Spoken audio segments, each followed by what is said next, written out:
Hi guys, welcome back with me again in this channel. On today's tutorial, I'm going to show you how you can instantly remove flicker from your videos.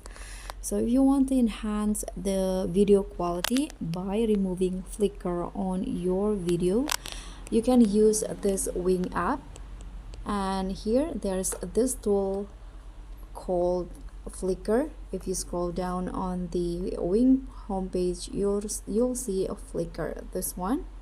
So by using this flicker, you can just choose the video that you want to fix or improve. For example, I'm going to use this videos right here. Now it will load for a bit. You can just wait until the processing process is finished. You can just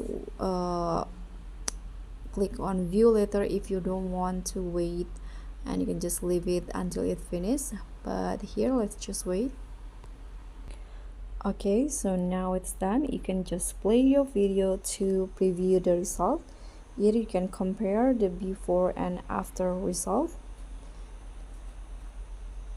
and if you like with the result, you can just tap on save at the top.